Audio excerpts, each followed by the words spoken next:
Hello folks, welcome to my channel, BM Productions. I'm a little new at this, so basically I'm gonna just do a voiceover of my footage as we go. And we'll just start with that. Any requests you have, you can just ask me later and or put in the comment section, and I'll go ahead and try different things. But as you see, this is our general location. This is where we're at, Cockeysville. Just doing a little flyover of the neighborhood. I think I was doing a range test here.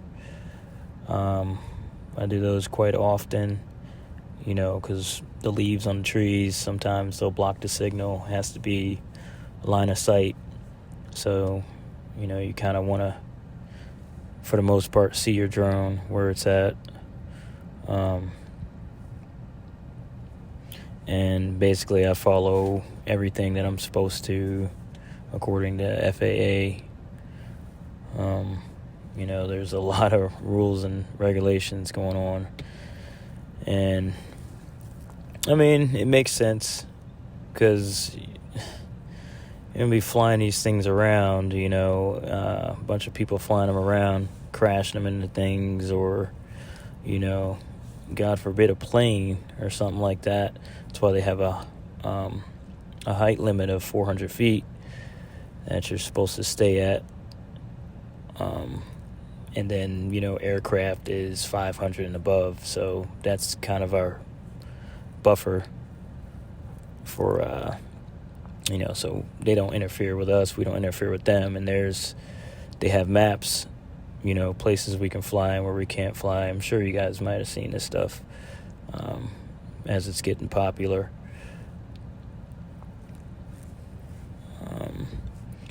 Going to the old famous bridge here on Warren. There's Warren right there on your left. Just kind of flying through some wooded areas here. Just trying to stay away from, people and objects below for the most part. That's what you want to do.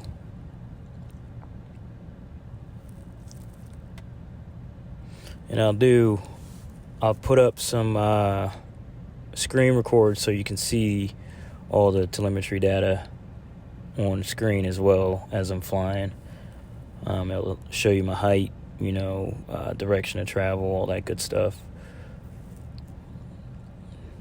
Most important, you want to check all your weather, wind speeds, any precipitation, stuff like that. Is a no-go. These things, well, mine isn't waterproof or anything like that. But yeah, I'll post another video up where actually I was filming a storm coming in, and I had to pack the kids up. It started raining on us, and I had to fly my drone right back in really quick. I got distracted, and I started feeling some drops. I'm like, oh my goodness. So yeah, and then it was pretty cool because it wasn't a full, it didn't cover the full sky. So I thought about it. I'm like, oh shoot, let me go bring my drone back out. It might be a rainbow up there. And sure thing, you couldn't see it from the ground, but when I brought it up, as soon as I cleared the trees, it was right there. I was like, oh, that's so beautiful. And that's the pictures I think I shared with you guys on next door.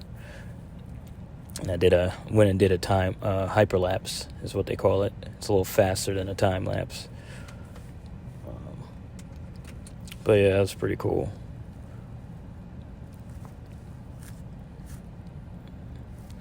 Going up Warren Road, flying up Cranbrook Shopping Center.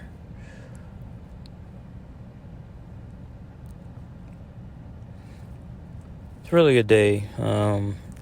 I don't like it when it's too bright, because it kind of washes out the colors and stuff like that when you're taking pictures and videos. But I mean, I do have an ND filter set that I just started using, and it seems to work pretty good. It's kind of like sunglasses for the camera, basically, if you don't know what that is. kind of learning as I go. Like I said, I've been doing this a couple years, but like actual like video production stuff like that and events, I've just been doing it on my own, like here and there, especially Halloween. I'm still looking for one of my videos that I can't find on one of my old computers, but I went all out on that one. It was pretty cool.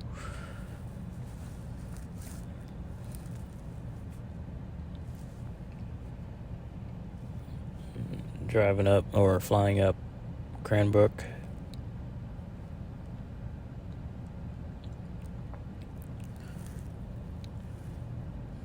I think I'm approaching Deer Tree there.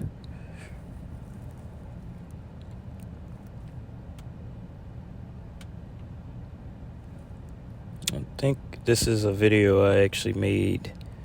I just didn't post it yet, but I put a little song behind it and everything. This and the bike trail up the street. Kind of new to the area. NCR trail, I think. Yeah.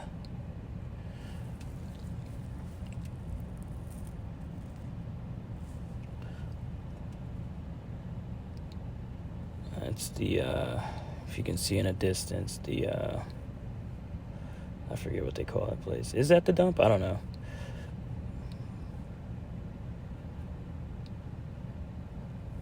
Guess you guys can let me know. But where they're digging all the rocks and stuff and out of there.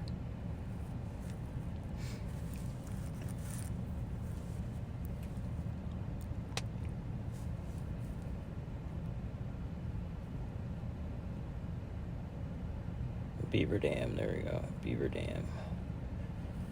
That's it. I kind of got my Google Maps on my iPad next to here as I'm flying around, so I kind of know exactly what everything is. And I apologize for the motions of the camera. Like this drone, I don't fly it all the time. But I'm just getting used to like filming stuff, like, you know, cinema style. So when you'll see if you ever get one, when you take these things up, the first thing you want to do is just do a 360 so fast, and when you go down and look at the footage, you're like, oh man, I wish I had slowed down. So I do that like almost every time. It's just so mesmerizing seeing things from a different dynamic. But it's super cool. This drone itself is the, I think I put in the comment section, DJI Mavic Pro 2. I had the Mavic Mini. That was my first drone. So, basically, I was flying it in downtown Baltimore. And I think it was the wind gust that got me. I was down in I can't even remember where I was at. It's by the Legg Mason building. And I was filming my car, you know, just trying to get some cool shots. It was holding fine. I took it up a little bit more, and that thing took off like 200 miles per hour. So I'm assuming a gust got it and crashed it. But I got some really good footage off of that drone while I was flying it for a long time. Very pretty footage. Camera's a lot better on this one, obviously. Just gonna cost you a little bit more. But yeah, I miss that guy. I still have it. Yeah. I don't know what that is on the left there. There's some kind of like dump or something up there up on top of the hill.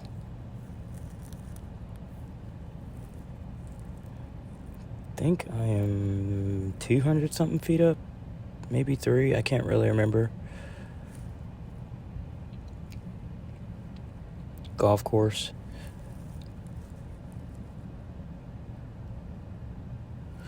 I really would like to get on top of one of those water towers, because the signal would be so amazing. I could probably fly that thing to Towson. You can see in the distance. But yeah, that's the problem, is just like it can go up to 5 miles, but there's so many trees and buildings and signal interference around that it kind of sends you a notification, lets you know all your things start flashing, screen goes out. Scariest thing in the world. But it does have a auto return to home if it loses signal, so that's like the coolest thing in the world. You don't even have to worry about it, basically, it'll come right back. And you do have to watch your battery though, and your wind speeds and stuff like that, because if you're flying, you want to fly into the wind when you go out, and when you come back you want to be carry the wind in, just in case you have low battery or something like that. And flying in the cold is going to drain your battery more too. So there's a little bit to take in account. So you got to kind of pay attention to these things, and definitely do your research and watch a lot of videos, because I watched videos for over 2 to 3 years before I was able to get enough money saved up to buy my first drone. So yeah, and I pretty much out the gate I was pretty well good. Flying down to where is that? That is Cockeysville Middle School there. Yep.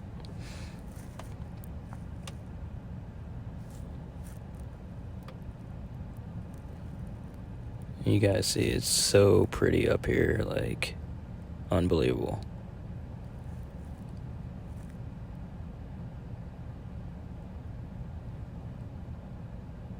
So peaceful.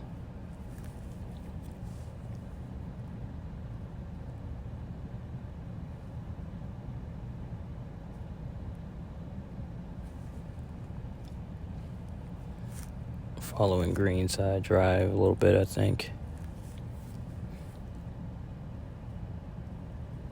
I'll try to get a couple videos up a week, or if I can. Because it's this stuff I've been looking at, for a while, and I just never really put it anywhere.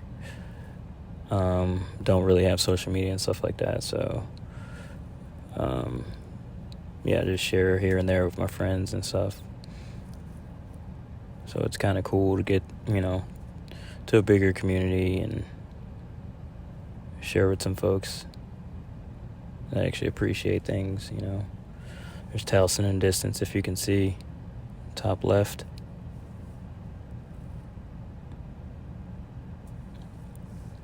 And there's rules at night. You're not really supposed to fly at night unless you have a light affixed on your drone. There's also licenses you should get. I don't think they're not required yet, but I'm working on my commercial license right now, so I'll be able to do things like weddings and stuff like that,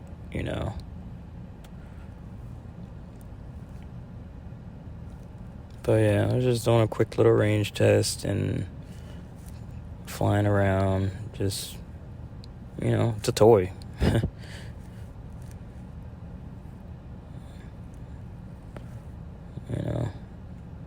But it's a very dangerous toy. Just remember that. Like I said, follow the rules. You guys get these things. Everyone does it. Takes it up as high as it can go. I did it too, and it was scary because it didn't want to come back down. So, but I was by myself. There was nobody around.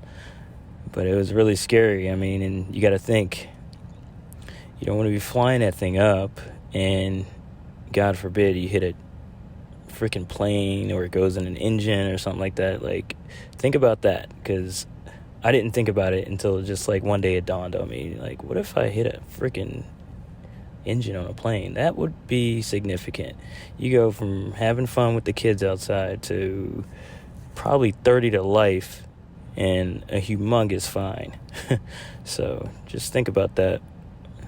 They put these rules out there for a reason. Alright, looks like I'm getting towards the end here. I'll wrap it up. I'll put another one out for you guys. Hope you enjoyed it. And stay tuned.